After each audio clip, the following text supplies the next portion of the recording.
I'm recording at a little bit different angle. But I got some movies here. Pretty large stack of things that I watched, and I want to do some little reviews here of some of the movies I watched. So, without further ado, let's get started here with Up Close and Personal, which is the movie I watched today. This movie was a decent little drama movie about, not about, starring Robert Redford, who is a great actor. Never realized how many movies Robert Redford was actually in that I've kind of seen that. Really like Robert Redford. Michelle Pfeiffer, good movie. It was a little good drama movie. This is a Touchstone movie out of print, so I watched that for the first time. Really liked that. This is another one I watched. House Guest. This is a fun little comedy movie with Sinbad. First movie I ever saw was Sinbad. Was Good Burger. And then from there, I knew this man was something special. So, there's that. And then I watched all seasons 3, 4, and 5 of The Simpsons because I was buying The Simpsons sets, and I'm still hunting them down and purchasing them at reasonable prices. And I've had season 4 and 5 sitting on the shelf for a while. I hadn't watched them. And I already watched season 2 and 1 on the shelf.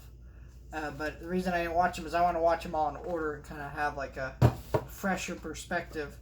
So I watched season 3, which I had seen all the episodes before on Disney Plus, except for one, of course, which is the famous Michael Jackson episode, which was removed due to the controversy going on with him, and I think it's bullcrap, but I'm not going to get into that. I love the episodes, one of the greatest episodes of the show, honestly. It's amazing.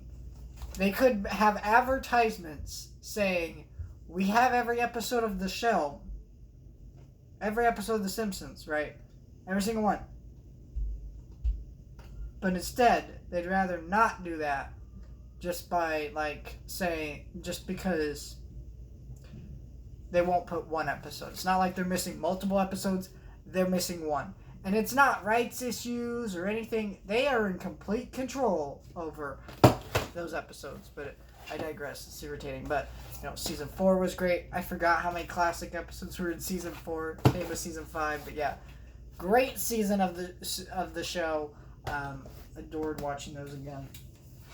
And, actually on DVD with the correct titles and correct aspect ratio. Let me tell you, Disney Plus is actually the shittiest way to watch those old Simpsons episodes. I'm not even joking. They've changed titles of episodes, order of episodes. They put them in the wrong aspect ratio, which I think they fixed, but it's still took you way too long to fix that. What the hell?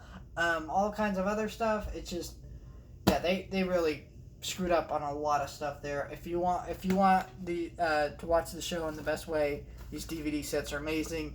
They have beautiful artwork, and look at this. Pull that out. I mean, they're falling, and then on the back, the artwork continues, and then here's a letter from Matt Groening, the creator of the show. Then you open it up. There's a booklet that has all the episodes. All the discs have different artwork, and the back has different artwork. It's just, and there's commentaries for every single episode on these sets. Just, there's so much care and love that went into these sets. I adore them. If you're a fan, you just gotta have these sets. I don't have all of them. I only have seasons 1 through 5, and then I have, of course, the Simpsons movie. But I need to get the actual whole show DVD, but I don't have that. So I have these, which great. Then I watched Shark Boy and Lava Girl because I bought this movie recently because, I kind of just want to have it. And I know there's a sequel. I haven't watched the sequel. I need to do that. It's on Netflix. I'm sure it's not good, but neither is this movie. So this movie's pretty laughably bad, but I had a great time watching it again, and I think I enjoyed watching that movie more overall than I actually enjoyed watching the Spy Kids trilogy as a whole. So Then I watched this movie called Wallflower. I did not like this movie. I bought this movie because it's a Warner Archive title. It's $4, and it's okay, but I don't know what year this movie came out. 1948. Oh my god. I thought this movie came out in 1920, 30, something like that. Because, good god, is this movie incredibly sexist. It is not a 2021 watch. Let me tell you, you should not watch this movie in the year 2021 because it does not hold up to 2021 glasses. This movie is incredibly sexist, and while it's not a terrible movie, like in terms of how the movie's made, performances, things like that, it's still pretty uncomfortable to watch nowadays, and I don't really like watching it. So yeah, that's the thing about some of these old movies. Some of these old movies, I know there's a lot of people who are anti-cancel culture, and I agree, cancel culture's pretty bad and stuff, but there are some things like this that maybe they're better off being forgotten, but at the end of the day, there's also the fact that this movie is sexist and all that, but it's not a poorly made film, and it's a piece of history, and it should just disappear. But I can understand why someone wouldn't want to watch this movie, because I don't want to watch it again. I'll keep it, because there are things I appreciate about this movie, but overall, this is not a good movie. It's sexist, and it's a product of its time, and we just need to acknowledge that fact.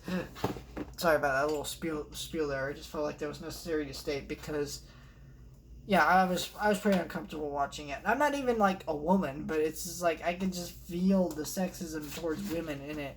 And then I was and now you saw my reaction. I was surprised to learn that it was 1948 because, not to say there wasn't sexism. There was a lot of it back then, but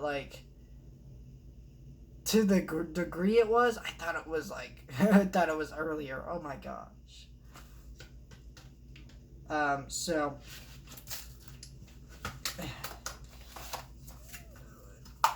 then I watched Monsters University because I'll be real, I am adoring this new show on Disney Plus, Monsters at Work, which is a sequel to the first movie. I don't own the first movie. I need to get it. Well, technically, this is the first movie, but you know what I mean. Monsters Inc. is the first movie that was created, and this was a prequel made years later. My review, I mentioned I'm not a big fan of, or not really see a point to it. And yeah, I don't really see a point to this movie. Doesn't mean I don't have a great time every time I watch it. I enjoy this movie. I have fun with it every single time I watch it, and I enjoy rewatching it.